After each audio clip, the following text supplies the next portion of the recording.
사랑이 많으신 하나님 아버지 감사합니다. 오늘도 우리를 하나님의 말씀 앞으로 불러주시고 부족한 종의 입술을 통하여 성경 강의 해설을 하게 하시니 감사드립니다.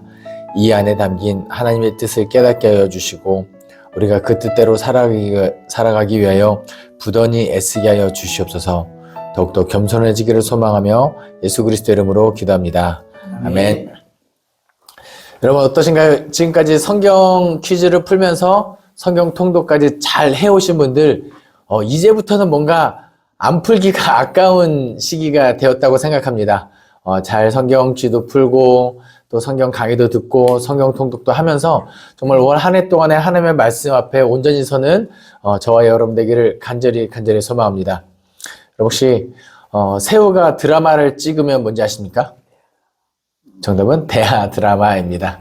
네, 우리 역대하를 공부하고 있는데 정말 드라마틱한 장면들이 많이 나오는데 이 하나 당연 하나님의 계획하심과 섭리를 한번 느껴봤으면 좋겠습니다. 첫 번째 문제, 르호보암이 예루살렘에 이르러 유다와 땡땡 족속을 모으니 택한 용사가 18만 명이라. 이스라엘과 싸워 나라를 회복하여 르호보암에게 돌리려 하더니. 정답은 베냐민입니다. 이게 지금 어떤 상황이냐면 이제 솔로몬 이후에 여로보암이 북이스라엘 쪽 10개 지파를 가져가죠. 그리고 르호보암이 두 지파, 남쪽의 남유다와 베냐민 두 지파만 가지고 왕이 오릅니다. 그리고 르호보암이 원래는 이제 솔로몬의 아들로서 정통성이 있기 때문에 이 분노에 차서 유다와 베냐민 두 족속에서만 군사를 모아서 10개 지파와 싸움을 하려고 올라가는 그런 상황입니다. 물론 올라가는 도중에 스마야라는 선지자가 이제 올라가지 마라, 싸우지 마라 하면서 하나님의 뜻이 아니다고 돌려보내서 민족 간의 이제 형제 간의 싸움은 일어나지 않았죠. 근데 제가 이 문제를 통해서 말씀드리고 싶은 건 뭐냐면 보세요. 다윗의 가문 솔로몬의 집안은 유다 족속입니다. 그런데 남유다 쪽에 어떻게 베냐민 지파가 남았을까요? 이 베냐민 지파는 원래는 사울 왕가 그 가문이거든요. 그러니까 어떻게 보면은 베냐민 지파에서 사울 왕이 나왔고 그 지파가 이스라엘의 유력한 뭔가 유지인데 왕조가 유다 지파로 옮겼을 때 베냐민 지파랑 사실 사이가 좋지 않아야 되는 게 정상이거든요. 그런데 두 지파가 남았을 때 베냐민 지파가 유다에 남았다는 건 뭐냐면 다윗 왕이 왕위에 오른 뒤에도 사울 왕과의 약속을 잘 지킨 거예요. 그 자식들을 죽이지 않았고 그 다음에 요나단과 무비보셋 등 사울의 집안 베냐민 지파를 잘 선처해주고 대우해줬기 때문에 뭔가 이 두 지파가 남유다에 남았다라고 보시면 되겠습니다. 두 번째 문제입니다. 르호보암의 나라가 견고하여 세력이 강해짐에 그가 여호와의 땡땡을 버리니 온 이스라엘이 본받은지라. 정답은 율법을입니다. 지금 이제 르호보암이 솔로몬 이후에 왕이 된 다음에 나름 괜찮게 살았던 것 같습니다. 그렇기 때문에 나라가 강성해진 거예요. 그런데 우리의 신앙은 이때 주의해야 됩니다. 언제요? 강성해질 때. 내가 뭔가 신앙이 더 뜨거워지고 부흥하는 것 같고 은혜 받은 것 같을 때 그때 떨어질까 넘어질까 조심해야 되는데 이때 르호보암이 넘어진 것 같습니다. 뭘 버렸다고요? 여호와의 율법을 버리니. 그러니까 자연스럽게 하나님으로부터 심판을 당하죠. 어떻게 되냐면 애굽 왕 시삭이 쳐들어와서 이제 예루살렘의 성전의 이제 기물들이나 아니면 여러 가지 재산을 다 훔쳐가는 장면이 나와요. 이게 놀랍게도 열왕기 하에는 애굽 왕 시삭이 올라와서 침략해서 훔쳐갔더라라고 기록되어 있는데 오늘 본문에서 그 이유를 밝히고 있는 거예요. 왜요? 이제 역대기 기록 목적 때문에 그렇습니다. 왜 우리가 멸망했는지, 우리가 앞으로 어떻게 살아야 하는지 알려주기 위해서 뭘 지켜야 돼요? 마음을 지켜야 하고 그 마음을 지키기 위해서 여호와의 율법을 가까이 해라라는 것을 오늘 본문이 이야기하고 있는 거죠. 그리고 더 무서운 건 뭐냐면 그가 여호와의 율법을 버리니 누가요? 온 이스라엘이 본받은지라.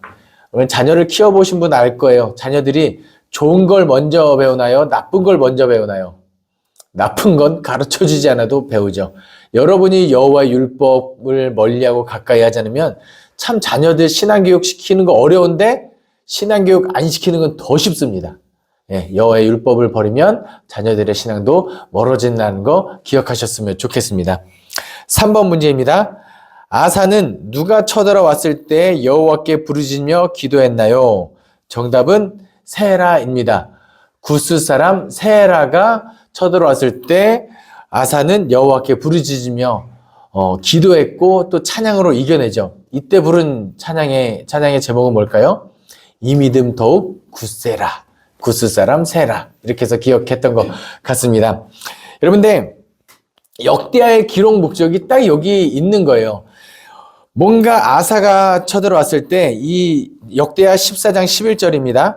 아사가 그의 하나님 여호와께 부르짖어 이르되 여호와여 힘이 강한 자와 약한 자 사이에는 주밖에 도와줄 리가 없사오니 우리 하나님 여호와여 우리를 도우소서. 우리가 주를 의지하며 주의 이름을 의탁하옵고 이 많은 무리를 치러 왔나이다.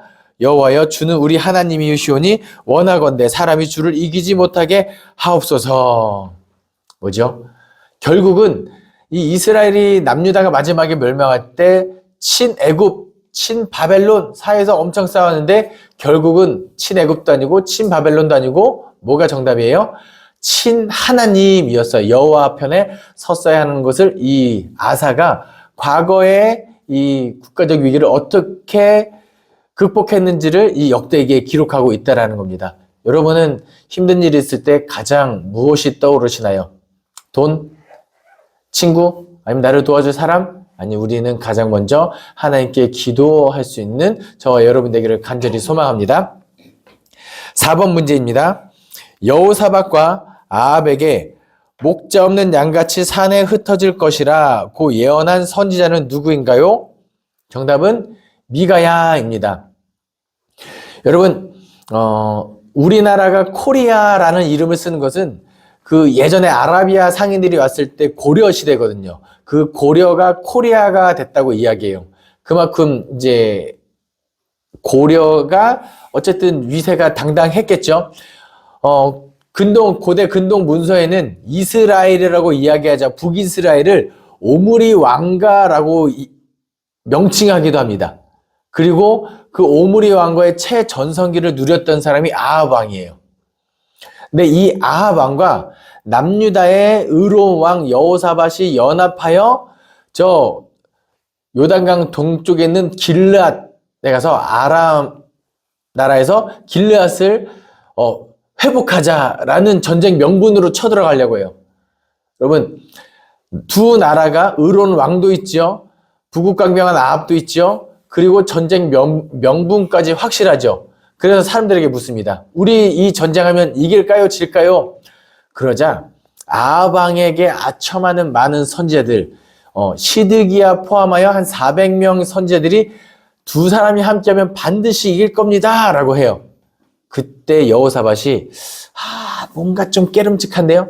한 명한테만 더 물어봅시다 해요. 그때 마지막으로 미가야에게 묻습니다. 그자 미가야가 솔직하게 말해도 될까요? 한번 말해봐라 했을 때 뭐라고 이야기해요? 목자 없는 양같이 산에 흩어질 것이다.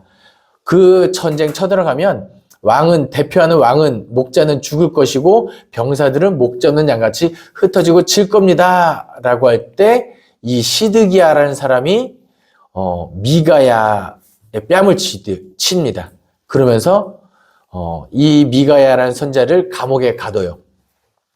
자, 여러분, 이 400명의 선지자와 미가야라는 선지자 중에 누가 참 선지자인가요? 미가야죠. 왜냐하면 그 선지자들의 말 중에 성취가 되는 선지자가 영험한 선지자이기 때문이죠. 미가의 입장 한번 생각해 볼게요. 그 위세가 당당한 두 나라의 연합이고 400명의 선지자가 된다고 할 때 과연 여러분도 아니요 라고 말할 수 있으실까요? 그런데 우리는 그런 미가야 같은 선지자 같은 신앙생활을 할 수 있었으면 좋겠습니다. 세상의 기준에서 다 옳다고 말할 때 하나님의 뜻이 그것이 아니라면 아니라고 말할 수 있는 거룩한 그리스도인 저와 여러분 되기를 간절히 소망합니다. 5번 문제입니다. 전쟁은 너희에게 속한 것이 아니요 하나님께 속한 것이니라고 말한 사람은 누구인가요? 정답은 야하시엘입니다. 모압 자손과 암몬 자손이 연합해서 이제 남유다 여호사밧에게 쳐들어옵니다. 그럴 때 여호사밧이 이것도 어떡하지 전전긍긍할 때 이제 역대하 20장 3절 4절입니다.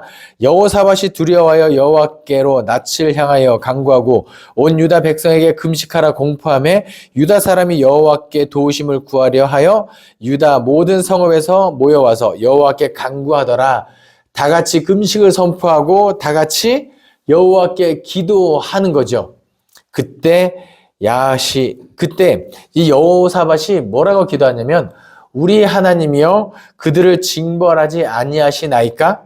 우리를 치러 오는 이 큰 무리를 우리가 대적할 능력이 없고 어떻게 할 줄도 알지 못하고 오직 주만 바라보나이다. 역대기가 하고 싶은 기도가 이거라는 거예요. 그러니까 우리가 어떻게 할지 모르지만 우리가 굳세게 여호와를 의지하여 우리 새롭게 이루어날 예루살렘에서는 이 민족에서는 다시는 멸망하지 말자 이렇게 기도하며 이제 살아갑시다라는 교훈을 주는 구절이라는 것도 기억하셨으면 좋겠습니다. 6번 문제.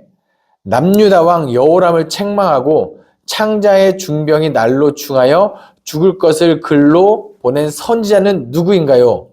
정답은 엘리야입니다. 여러분 여기서 또 성경 문제 하나 드릴게요.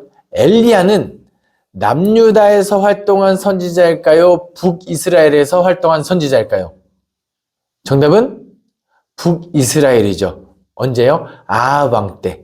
북이스라엘에서 활동한 선지자인데 여기 북이스라엘 선지자가 이제 역대기에 여기 하나 기록됩니다. 왜 그럴까요?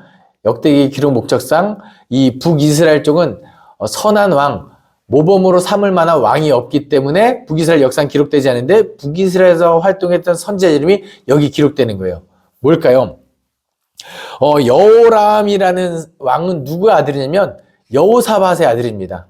여호사밧은 비록 그 아합 왕과 사돈관계를 맺었지만 의로웠던 왕이거든요. 그리고 그 아들이 여호람인데 여호람이 여호사밧이 죽고 나서 어떻게 왕위를 물려받자마자 그 형제들, 왕자 다 죽이고 악한 일을 하기 시작합니다. 왜 그럴까요? 여호람이 결혼을 잘못했어요. 누구랑 결혼했냐면 아합 왕과 이세벨 사이에서 태어난 아달랴라는 여인과 결혼했기 때문이죠. 아달랴로부터 우상이 들어왔고 악한 행실을 이제 하게 되는 거죠. 이제 여호사밧이 죄를 많이 짓자 이제 북이스라엘에서 편지가 옵니다. 누구로부터요? 엘리야로부터. 엘리야가 편지를 이제 두루마리 이렇게 해가지고 편지를 줬겠죠? 이제 여호람이 이게 뭐야? 이게 북이스라엘의 위대한 선지자 엘리야가 나에게 편지를 썼네 하고 딱 편지를 펼쳐있는데 뭐라고 써있어요? 창자가 터져 죽을 것이다. 예. 뭔가 하나님 앞에 범죄했을 때 하나님께서 절대로 그를 내버려 두지 않고 징벌에 처하신다. 그러므로 어떻게 해요? 이렇게 살지 말라는 타산지석의 내용을 역대기에 기록하고 있다라는 겁니다. 7번 문제입니다. 누가 살아있는 동안 요아스가 여호와 보시기에 정직했나요? 정답은 여호야다입니다. 이 요아스는 누구의 아들이냐면 사실 이 여호람의 아들뻘 되는 사람입니다. 친아들 아달랴 사이에서 태어난 아들은 아닐 수도 있어요. 왜냐하면 위에 여호람이 죽고 나서 아달랴라는 여인이 그 왕들을 다 죽이고 자기가 왕후의 자리에 올라요. 근데 다 죽일 때 누가 살아났냐면 요아스가 살아났습니다. 누구의 도움으로? 여호세바의 도움으로 살아남아요. 그런데 여호세바가 누구를 요아스를 데리고 여호야다를 찾아가죠. 대제사장 여호야다. 그 여호야다가 잘 기르고 종교개혁을 일으켜서 아달랴를 폐위시키고 요아스를 왕위에 세웁니다. 그리고 요아스가 이제 종교개혁까지 잘 하죠. 근데 언제 타락해요? 여호야다가 죽은 다음에. 얼마만큼 타락하냐면 여호야다와 여호세바 사이에서 아들이 태어난 사람이 스가랴입니다. 스가랴가 여호야다가 죽은 다음에 타락한 요아스에게 찾아가서 왕이여, 왕이 이렇게 하시면 안 됩니다. 성군이 되십시오 라고 조언했을 때 이 요아스가 이 은인의 아들 스가랴를 죽이기까지 귀를 닫았다. 그런데 성경에는 이 요아스에 대해서 뭐라고 기록하냐면 24장 22절에 요아스 왕이 이와 같이 스가랴의 아버지 여호야다가 베푼 은혜를 기억하지 아니하고 그의 아들을 죽이니 그가 죽을 때에 이르되 여호와는 감찰하시고 신하여 주옵소라 하니라. 뭘 잊어버렸다고요? 은혜를 잊어버렸기 때문에. 그럼 우리 신앙은 언제부터 타락할까요? 바로 하나님의 사랑, 예수 그리스도의 은혜를 잊어버릴 때부터 우리는 신앙이 그냥 신앙생활 아니고 교회생활, 종교 활동이 되면서 어느 순간에 하나님을 원망하기도 하고 사람들에게 화를 내기도 하고 엉망진창이 된다는 거. 반드시 은혜를 기억하면 감사가 넘치고 감사가 넘치면 겸손해지고 하나님의 뜻에 따라 살게 되는 것을 기억하시기 바랍니다. 핵심은 은혜를 기억하는 것. 8번 문제입니다. 히스기야 왕이 성대하게 지킨 절기는 무엇인가요? 정답은 유월절입니다. 히스기야 왕 때 이제 그 아버지 때 악해졌던 모든 것을 다 정리하고 다윗의 길로 행했던 몇 안 되는 왕이 히스기야 왕입니다. 근데 히스기야 왕이 나라를 정비하고 하나님의 민족으로서 정체성을 세울 때 뭐를 성대하게 지켰다고요? 유월절을 지켰더라. 유월절 어떤 날인가요? 이스라엘 백성들이 출애굽할 때 문설주와 임방에 양의 피를 바르고 하나님께서 지나가신 절기, 뭐죠? 하나님께서 죄가 있지만 구원하신 절기를 기념하는 거예요. 그러니까 신앙의 핵심, 종교개혁, 우리가 다시 신앙이 회복하는 것은 어디서부터 시작하는 거예요? 바로 우리를 구원하신 하나님을 기억하는 것에서 시작하는 것. 그래서 한국교회에서 자주 하는 얘기가 첫사랑을 회복합시다. 하나님과의 첫사랑을 기억합시다. 이런 얘기를 많이 하는데 바로 그겁니다. 여러분은 은혜를 언제 받으셨나요? 과거? 아니요. 오늘 받은 은혜로 날마다 은혜가 갱신되면 하나님의 첫사랑이 과거의 사랑이 아니라 지금까지 지속되는 사랑으로서 여러분의 신앙을 지켜줄 거라는 것. 이것도 기억하셨으면 좋겠습니다. 9번 문제입니다. 바벨론으로 끌려가 하나님 앞에 겸손하여 기도하고 예루살렘으로 돌아온 왕은 누구인가요? 정답은 므낫세입니다. 이거 굉장히 의아한 정답일 수 있어요. 왜냐하면 므낫세는 어떤 왕이냐면 남유다의 멸망의 결정적인 원인을 제공했던 왕이거든요. 므낫세가 자기 아이를 불로 지나가기도 하고 뭔가 나쁜 짓은 다 저질러요. 우리나라 속담에 욕먹으면 오래 산다라는 말이 있죠. 므낫세가 딱 맞습니다. 므낫세 진짜 나쁜 왕인데 50년 넘게 남유다를 다스린 장수왕이에요. 나중에 요시아라는 걸출할 왕이 이 므낫세 이후에 세워지는데 요시아가 그렇게 잘했음에도 불구하고 하나님께서는 이미 남유다를 심판하기로 작정했는데 뭐예요? 므낫세의 죄악 때문에 심판을 당하게 되는 거예요. 구제불능이 됐다라는 거예요. 그런데 그런 왕이 예루살렘 포로로 끌려갔다가 예루살렘으로 돌아와 회개를 한 장면이 여기 기록되어 있어요. 열왕기 하에는 기록되지 않습니다. 왜 여기 기록되어 있을까요? 지금 이스라엘 민족 어떤 민족이에요? 바벨론으로 끌려갔다 돌아와서 새로운 민족을 세우는 그런 거예요. 뭘 하자는 거예요? 므낫세 같이 악한 왕조차 포로로 끌려갔다 돌아오면 회개했다는 거예요. 그러니까 우리도 지금 끌려갔다 돌아왔으니 가장 먼저 우선해야 될 건 마음을 찢고 무릎을 꿇고 형식적인 회개가 아니라 전심으로 하나님께 회개해서 우리가 나라를 잘 이끌어보자라는 겁니다. 여러분의 신앙은 어디서부터 회복될까요? 바로 이 회개에서부터 시작되는 것 기억하셨으면 좋겠습니다. 마지막 10번 문제입니다. 예레미야에게 하신 말씀을 이루기 위하여 성전을 건축하고 유다 자손들을 돌려보낸 사람은 누구인가요? 정답은 고레스입니다. 바사왕 고레스 원년에 이들을 돌려보내는 거죠. 역대기는 우리는 지금 신약 성경, 구약 성경과 신약 성경을 하나의 책으로 가지고 있는 성경책을 가지고 있죠. 하지만 신약을 인정하지 않는 유대인들의 히브리 성경에는 가장 마지막 책이 역대기입니다. 왜 역대기가 마지막 책에 기록됐냐면 창세기부터 율법을 통해서 사람을 창조하고 세계를 만들고 하나님이 선택된 민족으로 세워져서 잘 살고 멸망했지만 다시 뭐예요? 새롭게 세워질 예루살렘, 우리 이거 으쌰으쌰 잘 해보자라는 성경이 열린 결말로 그들을 끝나는 거예요. 그게 맞죠.